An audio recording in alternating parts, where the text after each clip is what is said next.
It all began in the most ordinary of ways, a detail tucked between the chaos of everyday life, something so small that it could have been ignored if not for the nagging feeling it left behind. A notification on his phone, a confirmation email that seemed routine, the kind of thing you'd expect to see when someone was traveling for work or attending a conference. But there was something about it that didn't sit right, a name that wasn't mine, a set of dates that lined up too perfectly with the days he'd sworn he would be busy. At first, I told myself I was overthinking, that maybe it was nothing more than a mix-up, an innocent mistake, but deep down my heart already knew what my mind didn't want to admit. This wasn't business, this wasn't family, this wasn't about anything that had ever included me. This was him, making plans, carving out time, and spending effort on someone else. The shock of it didn't come in one crushing wave. It crept in quietly, like a shadow sliding across the floor, growing larger the longer I stared at it. Betrayal has a strange way of presenting itself. It doesn't just break your heart in the moment, it forces you to replay every conversation, every smile, every excuse he'd ever made when he said he was too tired, too stressed, too busy to give me his time. Suddenly, all those late nights and vague explanations snapped into place like puzzle pieces I had never wanted to see assembled. My chest tightened as I scrolled through the details, every word on that booking confirmation cutting deeper than the last. A romantic weekend package, complete with champagne, candlelit dinners, and spa treatments for two. The kind of thing he had never thought to do for me, yet here it was, carefully planned for someone else.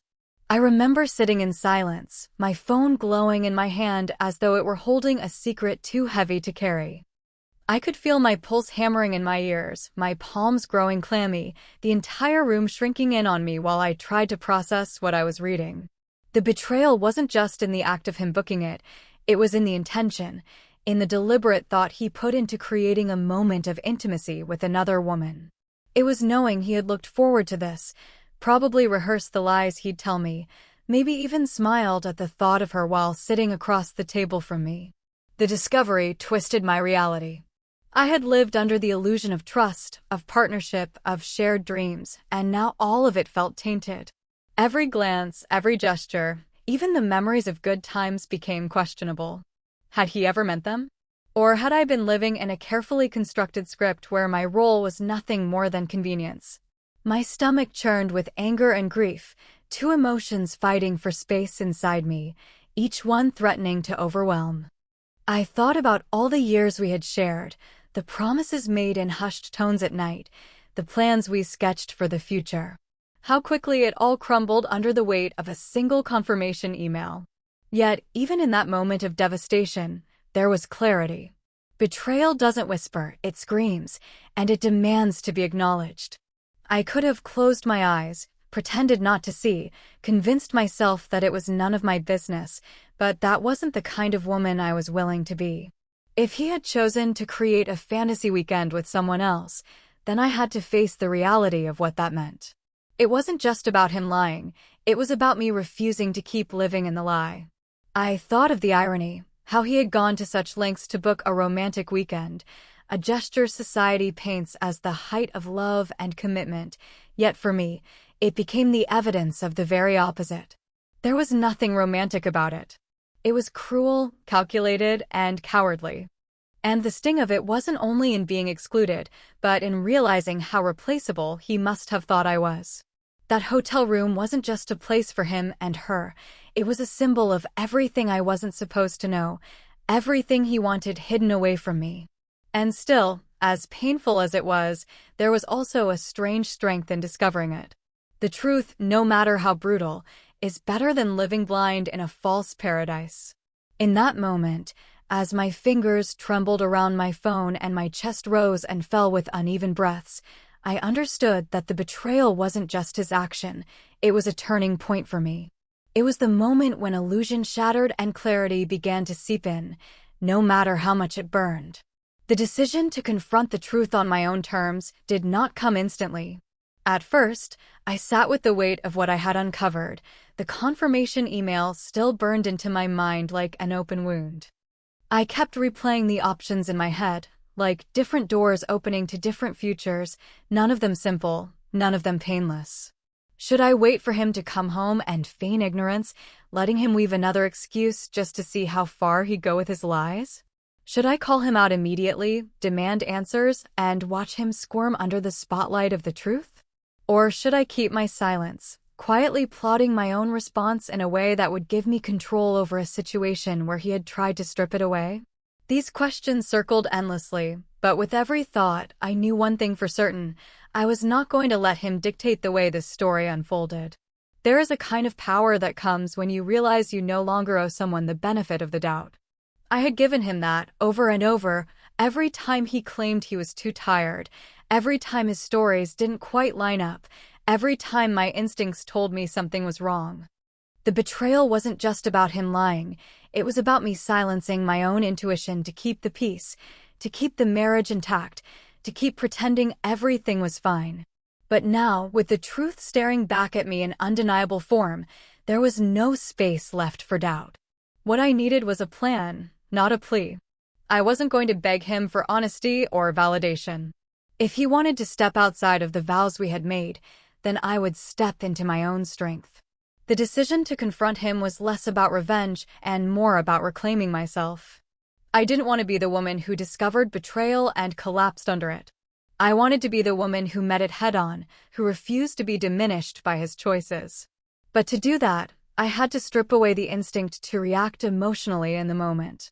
Confronting him at home would give him space to deny, to twist the truth, to gaslight me into believing that I had misunderstood. That was his strength, turning the tables until I questioned my own reality. So I had to choose differently. If he was going to craft this fantasy weekend with someone else, then I would be there, not as a participant in his lies, but as the person who made sure they could no longer exist unchallenged. It wasn't an easy decision. My heart ached with the thought of walking into that hotel and seeing him with her, of watching the face I had loved for years light up for someone else. The mere image of it made my stomach knot with dread. But pain has a way of clarifying what matters most. This wasn't just about catching him in the act, it was about refusing to be invisible in my own marriage. He had made his choice, but I still had mine. And mine was to confront the truth where it lived, not where it could be hidden. I began to imagine the moment, the click of my heels on the polished floor of the hotel lobby, the look on his face when he saw me standing there, the silence that would hang between us like shattered glass.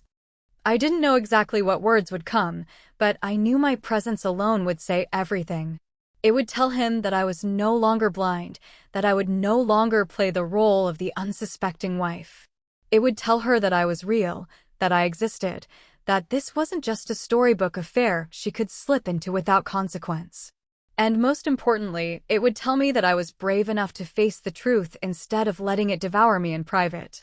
The decision was made in the quiet of my own mind, without theatrics, without shouting, without tears. It was the kind of decision that settles deep into your bones, a calm certainty that you can no longer unsee what you've seen and you must act accordingly. I felt the weight of it, but also the strange steadiness it brought. Betrayal had already broken something inside me. Confronting it was the only way to begin putting myself back together. Arriving at the same hotel was like stepping into a carefully constructed stage where I wasn't meant to be part of the script. From the moment I walked through the glass doors, I could feel the irony pressing in on me, the scent of fresh flowers in the lobby, the gleaming marble floors, the gentle hum of soft music designed to calm the soul. It was a place built to celebrate love, indulgence, and intimacy, yet for me, it was the battlefield where I would face the truth. I had rehearsed the moment in my mind, telling myself I would be strong, telling myself I would not let the sight of them break me, but nothing could have prepared me for the reality of being there. The receptionist smiled warmly as though I were just another guest checking in, unaware that my presence carried the weight of a storm. I kept my composure, my voice steady, my steps deliberate, because if I faltered now, then everything I had decided would unravel before it even began. With every breath, I reminded myself that this wasn't about him anymore. It was about me reclaiming space, refusing to be erased from the story he had tried to write without me. The hotel felt both grand and suffocating, every chandelier and polished detail mocking me with the thought of how he had chosen to reserve all of this not for us, but for someone else. As I moved deeper inside, my eyes scanned the couples scattered around the lounge, sipping cocktails, laughing in hushed tones, leaning in close with that unmistakable intimacy of people who believe they're sharing something private. Each sight twisted like a knife, a reminder of what I had lost, of what he had stolen, but it also sharpened my resolve. Somewhere in this very building, my husband was playing out a fantasy, thinking he was untouchable, thinking his secrets were safe. And here I was, the disruption to his carefully built illusion, the one variable he had never accounted for. Every sound seemed louder. The clink of glasses, the rolling of suitcases, the soft murmur of voices, because I was so aware of what I was walking toward. My heart pounded against my ribs, my body betraying the calm mask I wore on my face. I felt exposed, vulnerable, yet at the same time, I carried with me a kind of power I had never known before. I was no longer in the dark, no longer the woman left at home while he crafted a life that excluded me. Being here was proof that I was not afraid of the truth, no matter how much it hurt. The elevator ride up was the longest I had ever taken, each floor ticking by like a countdown to the confrontation I both dreaded and demanded. My reflection in the mirrored walls stared back at me, and I barely recognized the woman looking at me. She wasn't weak, she wasn't broken, she wasn't clinging to the hope of lies. She was steady, determined, carrying her pain like armor. I adjusted my posture, straightened my shoulders, and breathed deeply, as though I could anchor myself to the ground through sheer willpower. When the elevator doors opened, the hallway stretched out before me, carpeted and quiet, lined with closed doors behind which countless stories were unfolding.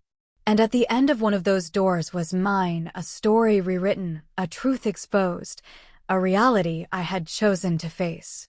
The silence of the corridor was deafening, my footsteps echoing louder than they should have, each one carrying me closer to the moment I had both feared and needed. There was no turning back. I reached the door, my hand hovering over the handle, and for a moment, time seemed to stand still. I could hear the faintest murmur of voices from within, laughter, movement, the sounds of intimacy that did not belong to me. The sound cut straight through me, sharp and merciless, but instead of breaking me, it solidified my purpose. This was the truth, raw and undeniable, and I was here to claim it. Standing there, I felt the weight of every lie, every excuse, every moment of trust that had been betrayed. And yet, alongside the pain, there was a strange clarity. I wasn't there to plead or to beg or to fight for a place that had already been stolen. I was there to show that I existed, that I was not invisible, that I would no longer play the part of the oblivious wife while he carried out his affair behind closed doors. The tension of crossing paths in a space meant for romance is something that cannot be explained fully until you live it yourself. Walking into that hotel, I had already prepared myself for what I might see, but when the moment finally arrived, it was heavier, sharper, and more suffocating than any imagined version in my head. I spotted them before they saw me, their laughter floating in the air like a melody that was meant to sound sweet but landed in my chest like a blow.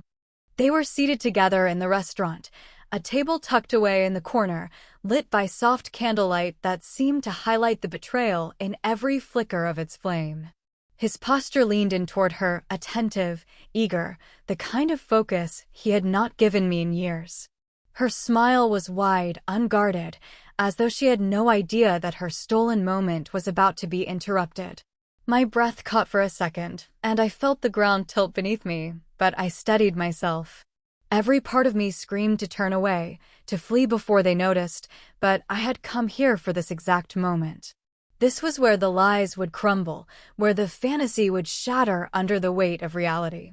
I stepped forward, my heels clicking against the floor, each sound like a drumbeat announcing my arrival.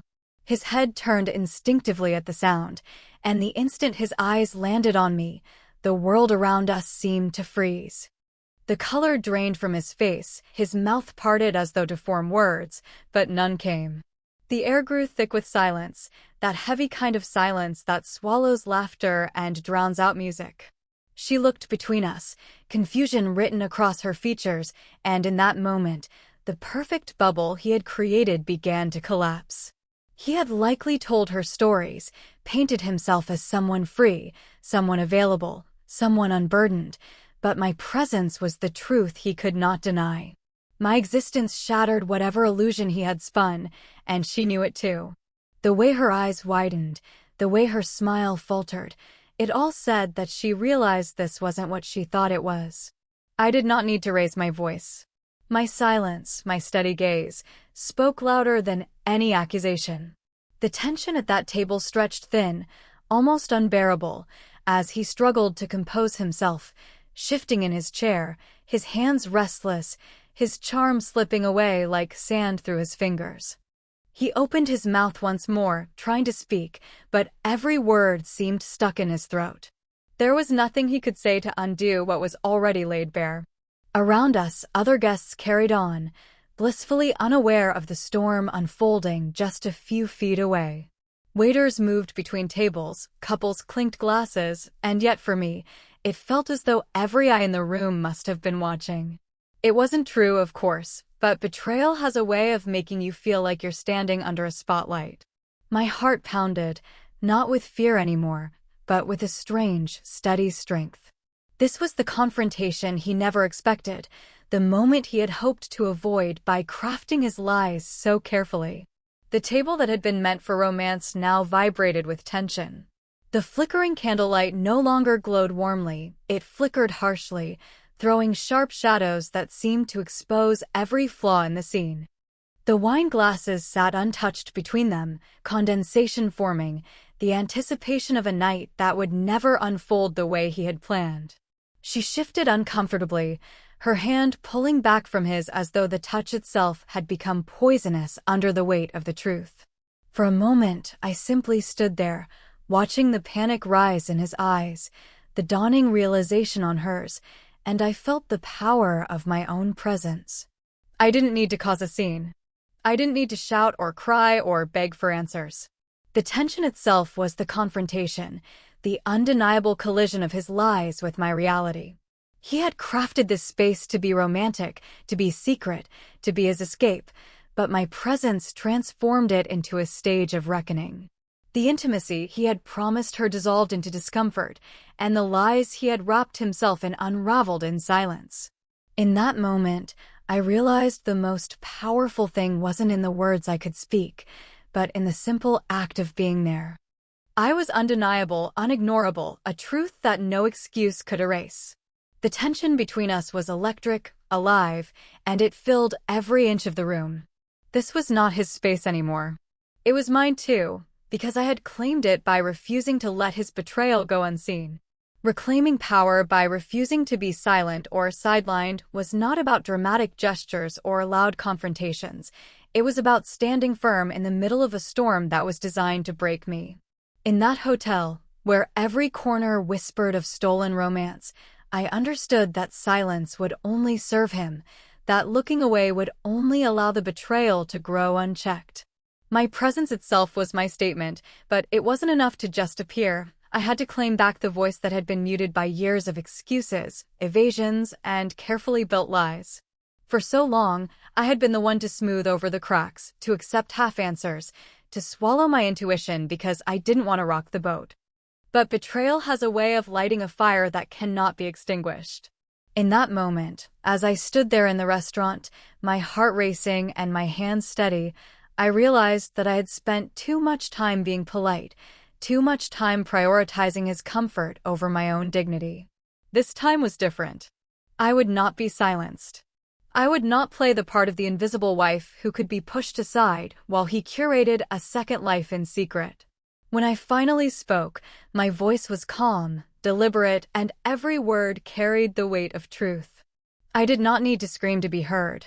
The control in my tone made the silence around us even heavier, each syllable dropping like a stone in still water. I said what needed to be said, not for him, not even for her, but for myself.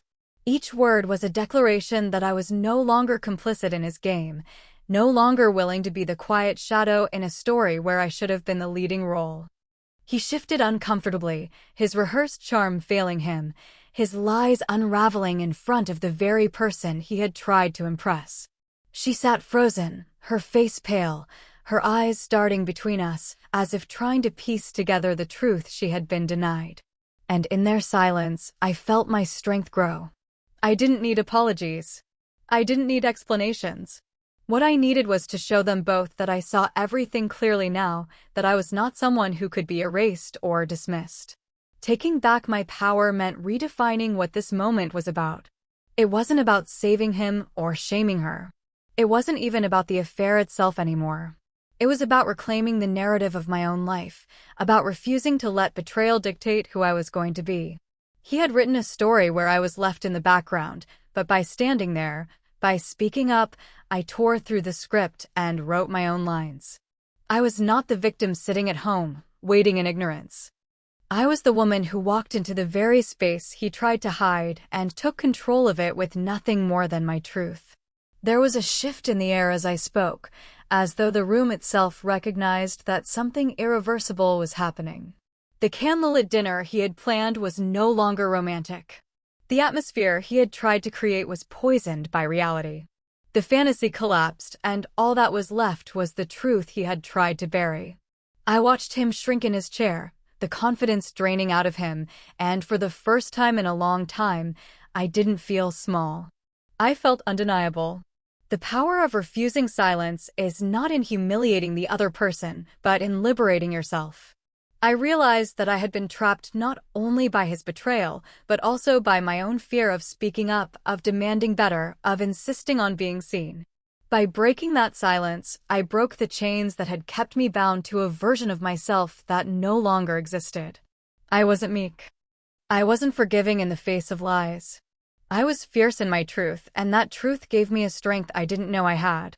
As I turned my gaze away from him and toward myself, I felt a shift inside me that was bigger than the moment itself.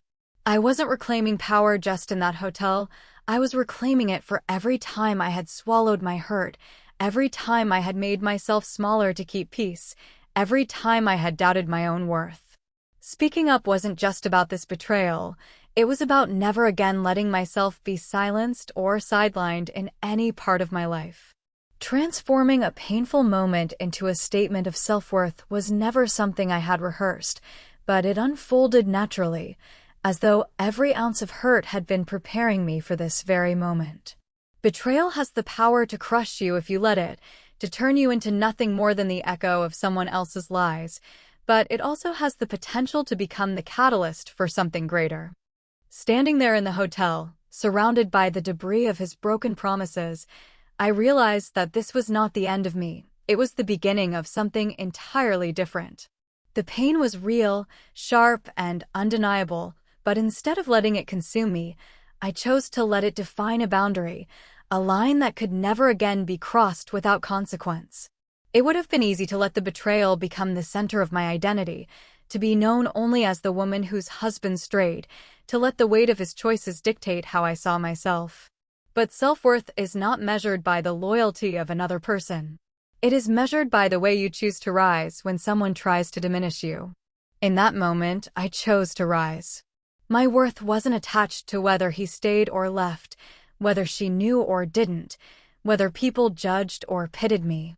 My worth was in the courage it took to face the truth without flinching, to stand in the middle of the pain and declare that I would not be broken by it. The transformation was not dramatic in appearance. I didn't suddenly feel joyful, I didn't smile through the sting, but inside, there was a quiet shift. The tears that might have once defined me didn't come. The trembling that might have paralyzed me turned into a steady calm. I realized that dignity does not come from being spared pain. It comes from the way you carry yourself through it. The hotel, with all its chandeliers and candlelight, became less of a stage for his affair and more of a mirror reflecting back the strength I had forgotten I possessed. As I stood there, I understood that his betrayal said far more about him than it ever could about me. His choices revealed his emptiness, his cowardice, his inability to honor the vows he once made. But my response revealed me, my resilience, my clarity, my refusal to let someone else's weakness define my story. That distinction was powerful. For the first time, I felt the shift from being the wronged woman to being the woman who refused to stay silent in the face of wrong. That is where self-worth lies, in the reclamation of your own voice, your own truth, your own boundaries. Transforming the pain meant choosing not to carry his shame as my own. So often, betrayed partners are left to feel embarrassed, as though they somehow failed, as though their worth was diminished by someone else's infidelity. But that narrative is a lie, and in that moment, I rejected it completely. His betrayal didn't reduce me, it revealed him. My decision to confront it, to refuse invisibility, to claim my own presence in the very space he had tried to exclude me from, that revealed me. It struck me that the most important statement I could make wasn't to him, or even to her, it was to myself. By showing up, by speaking, by refusing to shrink, I was telling myself that I was enough, that I was worthy of honesty, loyalty, and respect, and that even when those things are denied by another person, they remain truths I can claim for myself. That realization became the anchor I needed. The pain was still there, but it no longer owned me.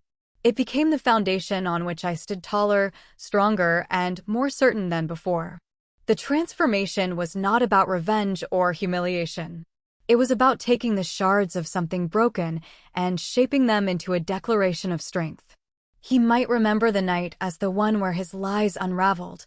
She might remember it as the night reality crashed in, but I would remember it as the night I chose myself. The night I turned the sting of betrayal into the seed of my own empowerment. The night I declared, not in words, but in presence, that I was worth more than lies, more than secrecy, more than the role of a silent partner. Every step I took away from that table, every breath I drew after, carried with it that new sense of worth. Pain had been the doorway, betrayal had been the push, but I walked through it with a strength that was mine alone.